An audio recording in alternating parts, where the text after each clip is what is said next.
Hello. Welcome back to Let's Talk Entertainment News. H.P. Lovecraft fans rejoice. It looks like we are getting a new adaptation of Herbert West, Herbert West Re-Animator on about the 40th anniversary of the original version.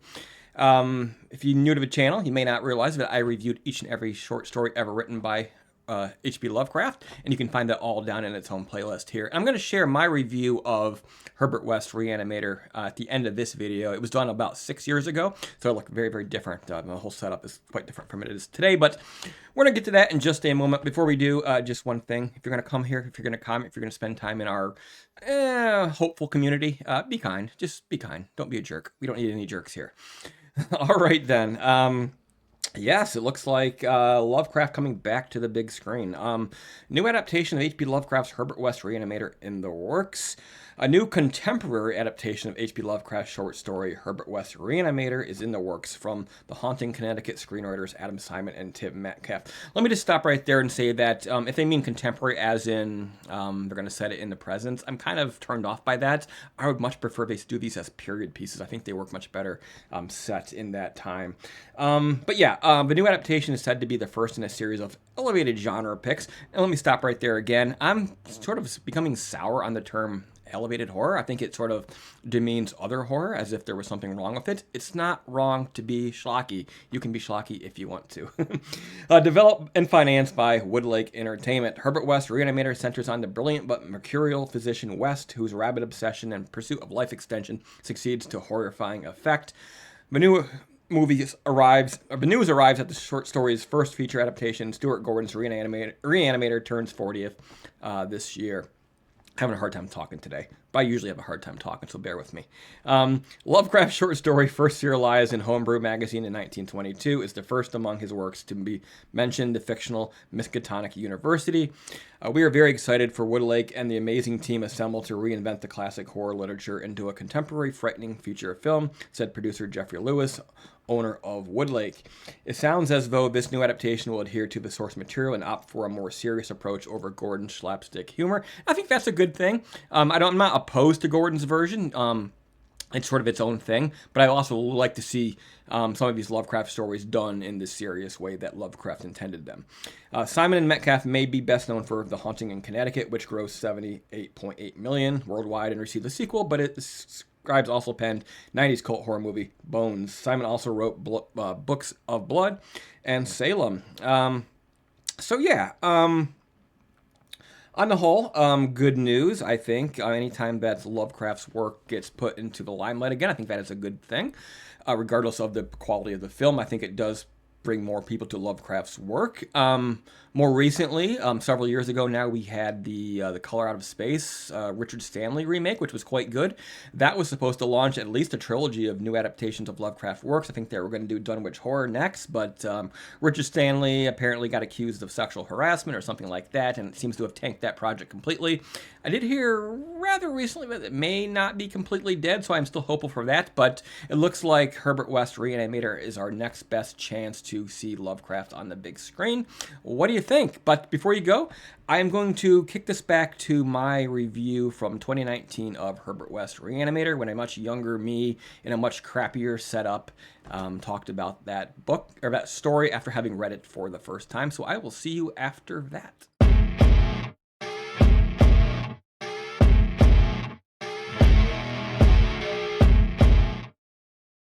Hello, welcome back to Let's Talk H.P. Lovecraft, doing a bonus edition of H.P. Lovecraft this week for you on a Tuesday. I've been doing about one of these every week for the last month or two, but had a little bit of extra time this week, and I thought I would get ahead of the curve here and talk about Herbert West Re-Animator.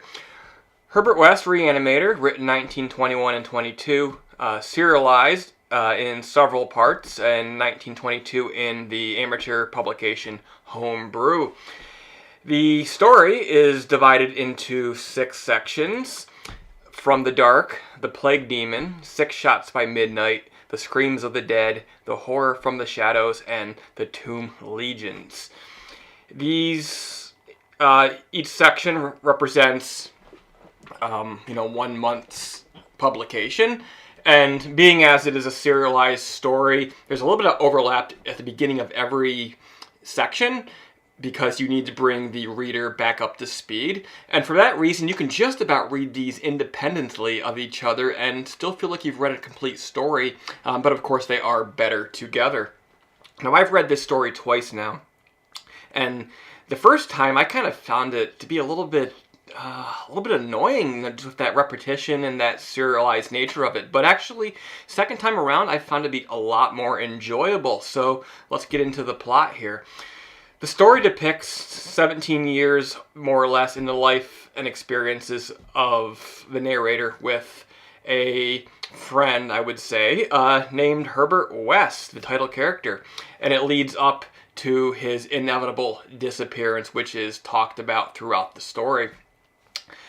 These two people, these two young men, are medical students who begin working during their time at Miskatonic University Medical School. And this is, of course, the first time that Miskatonic University in Arkham, fictional university, appears in the work of H.P. Lovecraft. West has made the focus of his study the potential to bring bodies back to life using what he calls liquids or fluids, sort of like a scientific potion, if you will. He begins conducting these experiments on animals in the college labs using college equipment, and he's able to procure specimens through the college legitimately. But soon he wants to move on to using human bodies. And this type of experimentation does not sit well with the college dean, who is also a doctor. The university basically says, yeah, you can't do this. So it puts a damper on his sort of legitimate experimentation and drives him underground. So he and the narrator, they build a secret laboratory on the outskirts of town near a potter's field, which is a cemetery for the poor. And they begin stealing bodies. But it quickly becomes apparent that if your body is not absolutely newly dead, then there's this potential for this quick loss of brain matter, and it becomes difficult to bring back a human as opposed to an empty shell.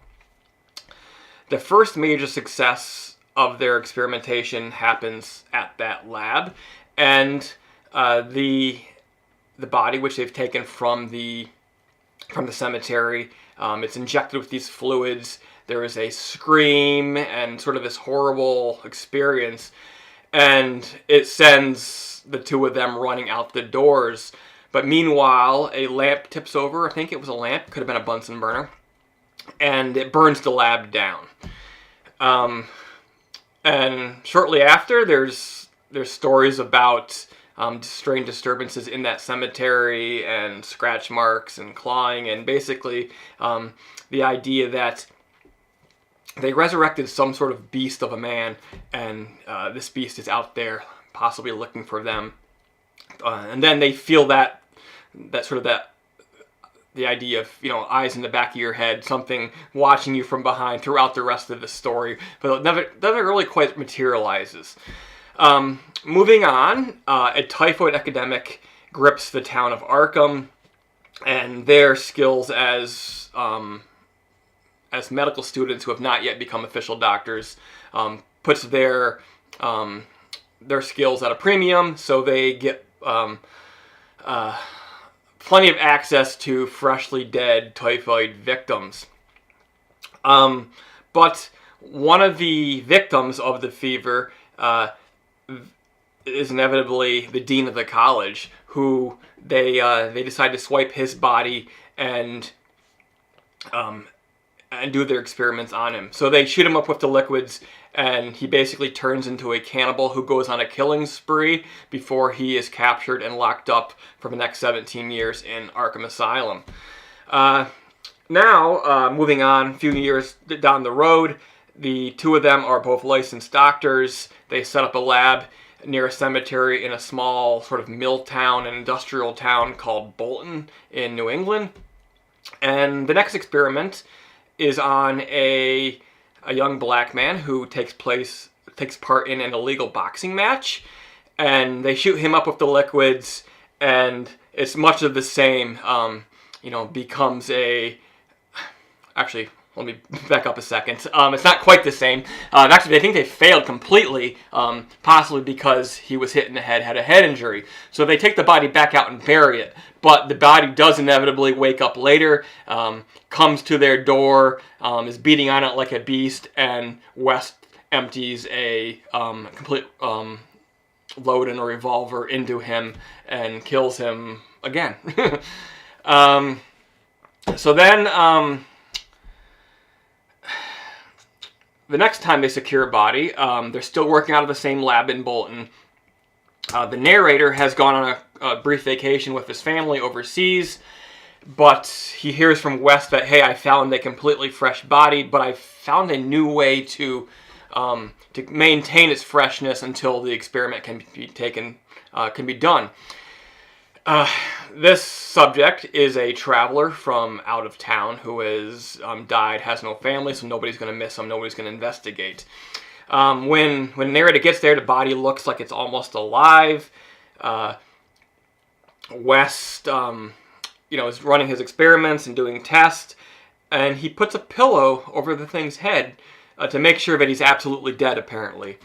And the narrator finds this to be a little bit strange. What's going on here? So they run the experiment, and sure enough, this was a fresh body. This is a legitimate success. But the man opens his eyes, and he basically says, "Keep that damn needle away from me." So apparently, West has moved on from using dead bodies to actually capturing his victims, his subjects, and killing them. That way they're absolutely fresh when he revives them. And this is very alarming to the narrator, of course. Move on 5 years down the road, and after the success, West has moved on in his interest. And you thought that the idea of reviving the dead was grotesque. Well, you haven't seen anything yet.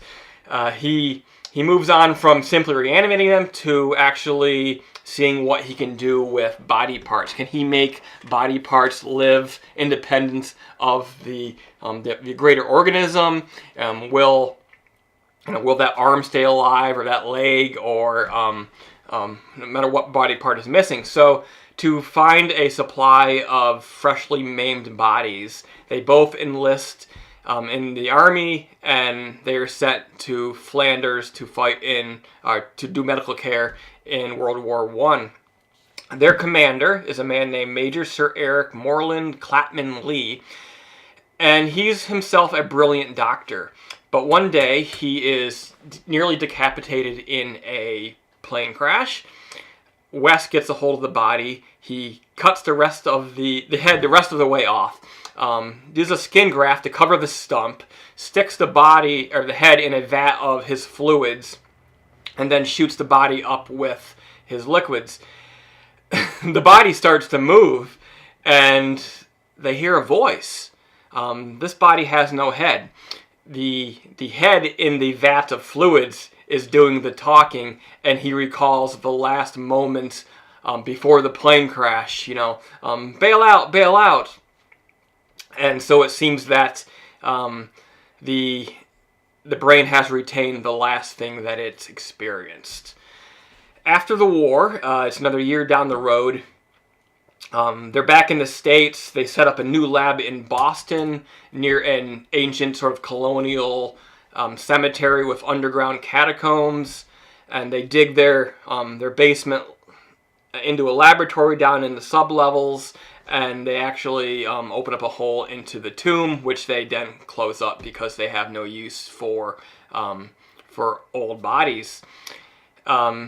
Shortly after, a headless Major Eric Moreland, with his head in a box and his head replaced by a wax copy, he shows up. He goes to the asylum. He frees the dean, and he then finds his way to the lab, and with an army of his own undead creations, because he was a brilliant doctor himself, he kills West.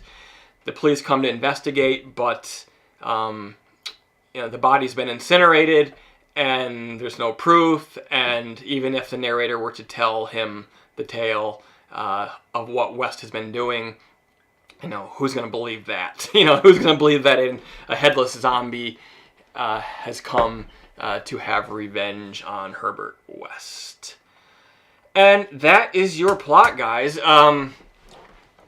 This story is very much like Frankenstein's monster, but more pulpy, than less. I think Frankenstein's a little bit more cerebral, that story.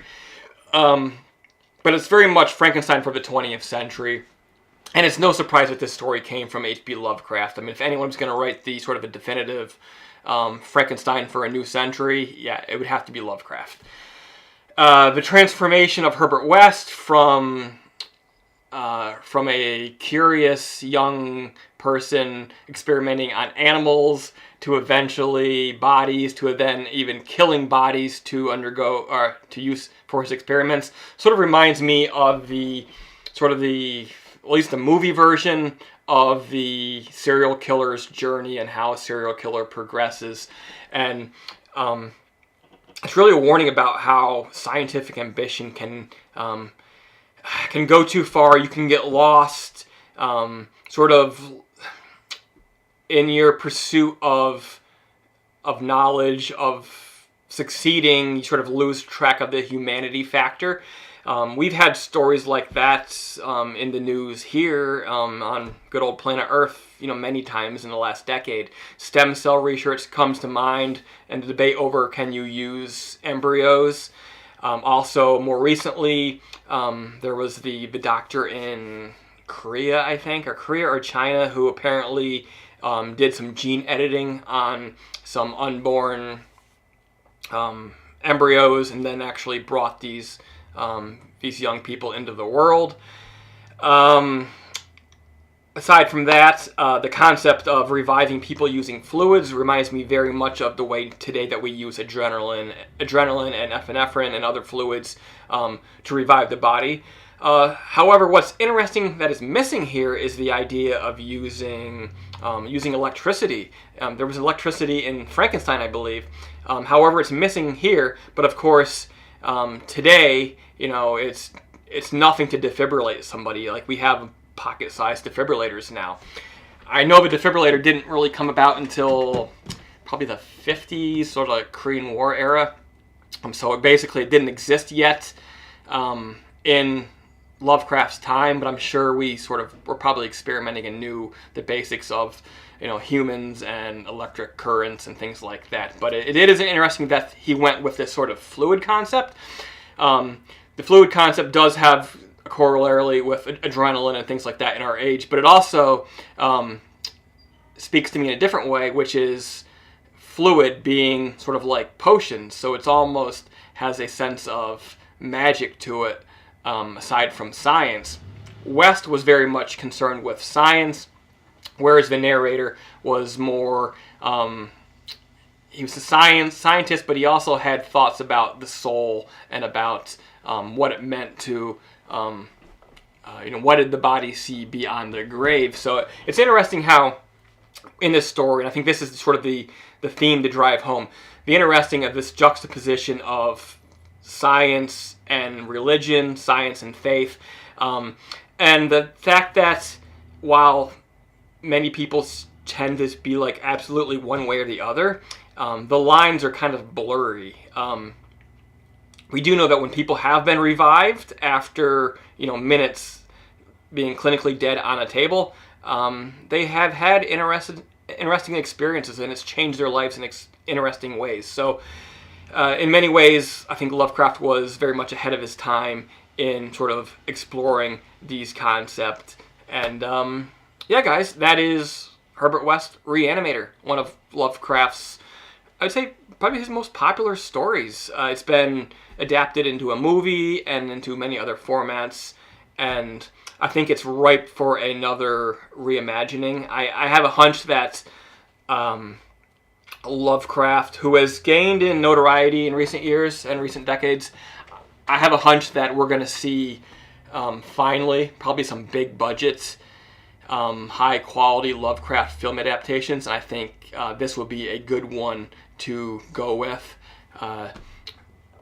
Guillermo del Toro has his long conceived At the Mountains of Madness project, but this actually might be something more up his alley than that, and I actually would love to see a Guillermo del Toro adaptation of Herbert West. So thanks for tuning in, guys. If you're still listening, thank you.